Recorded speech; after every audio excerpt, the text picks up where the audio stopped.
Welcome to edu जोश में आप सभी लोगों का स्वागत है। दोस्तों, जैसा कि आप सबको पता है कि पिछले 20 वर्षों में रेलवे ने बार-बार जो क्वेश्चंस पूछे हैं, उसके लिए हम 10 वीडियो लेकर आने वाले थे और ये 9वीं वीडियो है। इससे पहले हमने 8 वीडियो ऑलरेडी लाया हुआ है, तो उस वीडियो को नीचे डिस्क्रिप्शन में दिए गए प्लेलिस्ट से ज़रूर देखें। इस वीडियो में हम लोग पॉलिटी के 20 ऐसे क्वेश्चन देखेंगे जो आरआरबी ने बार-बार सभी एग्ज़ाम्स में पूछे हैं, जो आपके आने वाले ग्रुप डी के एग्ज़ाम के लिए भी काफ़ी इंपॉर्टेंट रहेगा और एनटीपीसी का जो एग्ज़ाम चल रहा है उसके लिए भी काफ़ी महत्वपूर्ण है। तो इन सभी प्रश्नों को आपको अच्छी तरह से याद कर लेना है। चलिए बढ़ते हैं। सबसे पहला जो प्रश्न यहाँ पर है, सामाजिक सुरक्षा और सामाजिक बीमा किसमें शामिल है? इस क्वेश्चन का आंसर आपको बताना है। ठीक है, सामाजिक सुरक्षा और सामाजिक बीमा निम्न में से किसमें शामिल है? 4 ऑप्शंस दिए गए हैं, यानी सूची पूछी गई है कि किस सूची में शामिल है। तो राइट आंसर इसका हो जाएगा ऑप्शन नंबर सी, समवर्ती सूची में आता है ये सामाजिक सुरक्षा एवं सामाजिक बीमा। ठीक है, बढ़ते हैं नेक्स्ट क्वेश्चन की तरफ। अगला प्रश्न है, कौन सी भाषा संविधान की 8वीं अनुसूची में नहीं है? संविधान की 8वीं अनुसूची के अंदर जो है वो इनमें से कौन सी भाषा है जो नहीं है? जैसा कि आप सबको पता है 8वीं अनुसूची में टोटल 22 भाषाएं हैं। ठीक है, इसमें से आपको बताना है कि कौन ऐसी भाषा है जो 8वीं अनुसूची के अंदर नहीं है। तो राइट आंसर इसका हो जाएगा ऑप्शन ए, अंग्रेजी इस क्वेश्चन के लिए राइट आंसर होगा। अगला प्रश्न है, संविधान के किस संशोधन के अंतर्गत ग्राम पंचायत के 1/3 सीट महिलाओं के लिए आरक्षित होनी चाहिए?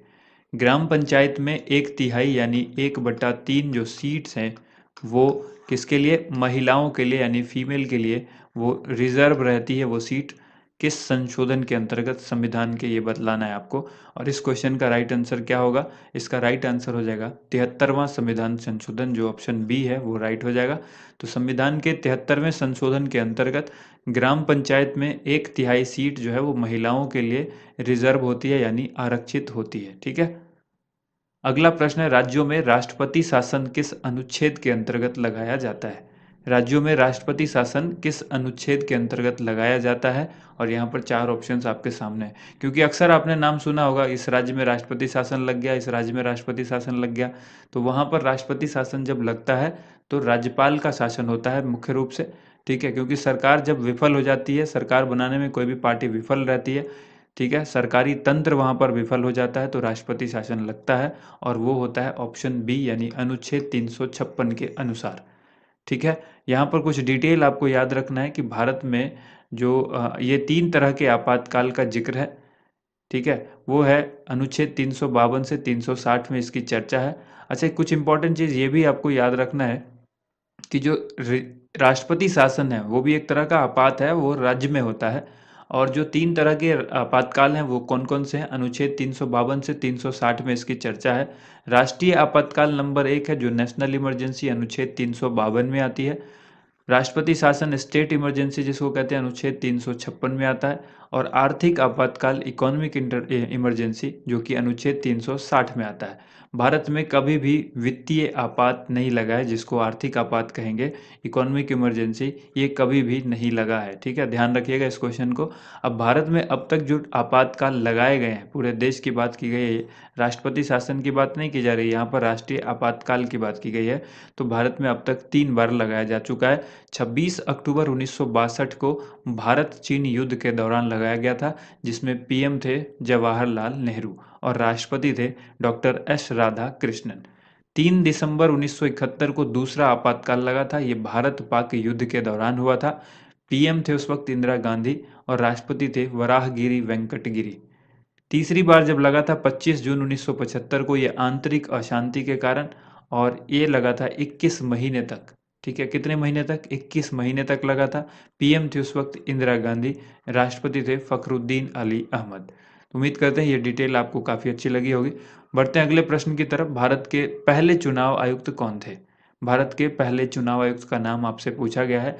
हर बार ये एग्जाम में सवाल पूछा जाता है, या तो वर्तमान में जो चुनाव आयुक्त होंगे वो पूछा जाएगा, इसी को कई बार मुख्य चुनाव आयुक्त भी कहा जाता है। ठीक है, पहले ये आप यही समझिए, पहले मुख्य चुनाव आयुक्त ही रहे। ठीक है, पहले मुख्य चुनाव आयुक्त आप इसको समझिए, यहाँ पर समझिए कि ये मुख्य चुनाव आयुक्त ही है। तो भारत के पहले मुख्य चुनाव आयुक्त या मुख्य निर्वाचन आयुक्त, अक्सर सवाल जो है वो पूछा जाता है।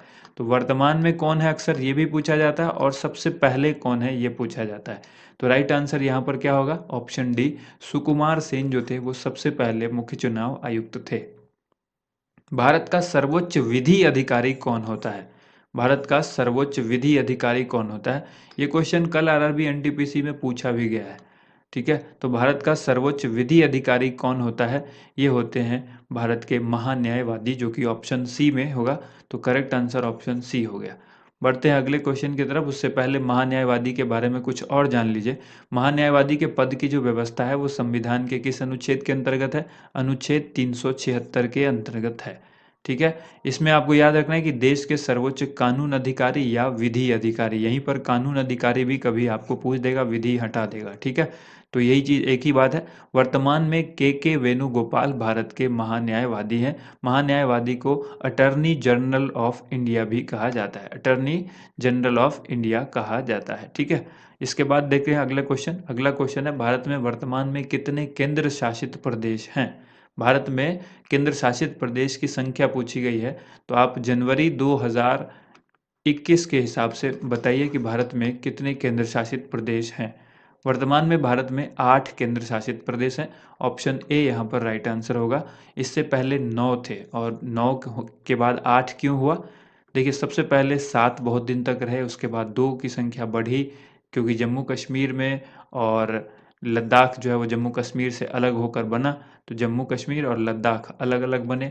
तो ये 7 के बाद 9 हो गए। 9 के बाद फिर दमन व दीव और दादर व नागर हवेली को कंबाइन करके एक कर दिया गया। तो फिर ये संख्या जो है वो 9 से घट के कितनी हो गई? 8 हो गई। भारत में वर्तमान में राज्यों की संख्या कितनी है, ये आप कमेंट करके बताइए। अगला क्वेश्चन देखते हैं हम लोग। विधान परिषद का सदस्य बनने के लिए न्यूनतम आयु कितनी होनी चाहिए? तो विधानसभा तो आप सबको पता है, विधान परिषद पूछा गया है यहाँ पर। विधान परिषद का सदस्य बनने के लिए जो न्यूनतम उम्र सीमा चाहिए वो कितनी चाहिए? 30 वर्ष चाहिए। तो ऑप्शन सी यहाँ पर राइट आंसर होगा। अगला प्रश्न यहाँ पर है, निम्न में से कहाँ विधानसभा नहीं है? निम्न में से किस ऑप्शन में विधानसभा नहीं है, ये पूछा गया है। राइट आंसर क्या हो जाएगा? राइट आंसर हो जाएगा लक्षद्वीप में विधानसभा नहीं है। गोवा के अंदर होती है, दिल्ली के अंदर भी विधानसभा है, पुडुचेरी के अंदर भी विधानसभा है।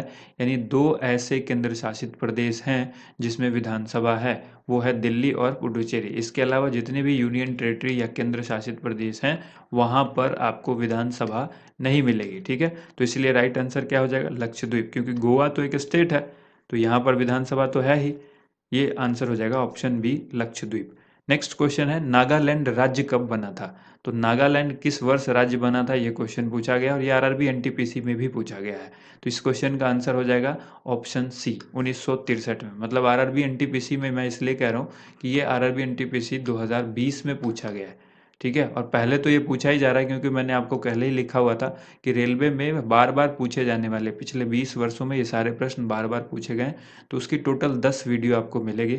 10 वीडियो खत्म होने के बाद हम डेली एक टेस्ट लगाएंगे, उसी वीडियो प्रश्नों पर आधारित, जो रेलवे ने पिछले कई सालों में क्वेश्चन पूछे हैं और 2020 में भी जो एग्ज़ाम हुए हैं उसके पैटर्न पर आधारित हम जो है वो लगातार आपको टेस्ट सीरीज जो है वो प्रोवाइड कराएंगे, डेली 20 क्वेश्चंस की। और इसके जो है वो आरआरबी ग्रुप डी के एग्ज़ाम तक ये चलता रहेगा। ठीक है, तो अगर आप लोग सजेस्ट करेंगे तो ये वीडियो ज़रूर चालू की जाएगी। चलिए स्टार्ट करते हैं अगला प्रश्न। इलाहाबाद उच्च न्यायालय की स्थापना कब हुई थी? तो इसकी स्थापना हुई थी 1866 ईस्वी में।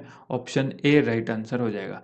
इसके बाद देखिए, किसी उच्च न्यायालय की न्यायाधीशों की संख्या का निर्णय कौन करता है? तो किसी उच्च न्यायालय में न्यायाधीशों की संख्या का जो निर्णय है वो कौन लेते हैं? वो लेते हैं भारत की जो संसद होती है वो लेती है। तो ऑप्शन बी इसके लिए राइट आंसर हो जाएगा। इसके बाद देखिए अगला प्रश्न यहाँ पर है, राज्यसभा के द्वारा लोकसभा को धन विधेयक कितने समय में लौटा देना चाहिए? तो राज्यसभा के द्वारा लोकसभा को धन विधेयक, यानी लोकसभा से धन विधेयक पहले किसके पास जाता है? राज्यसभा के पास, और राज्यसभा उस धन विधेयक को वापस लोकसभा के पास लौटाती है। तो कितने समय के अंदर लौटा देना चाहिए? तो इस क्वेश्चन का राइट आंसर हो जाएगा ऑप्शन डी, 14 दिनों के भीतर उसको लौटा देना चाहिए। नेक्स्ट क्वेश्चन यहाँ पर देखिए, मंत्रिमंडल की बैठक की अध्यक्षता कौन करता है? जो मंत्रिमंडल होता है उसके बैठक की अध्यक्षता कौन करते हैं? तो इस क्वेश्चन का आंसर हो जाएगा ऑप्शन सी, यानी प्रधानमंत्री करते हैं। प्राइम मिनिस्टर जो है वो मंत्रिमंडल की बैठक की अध्यक्षता करते हैं।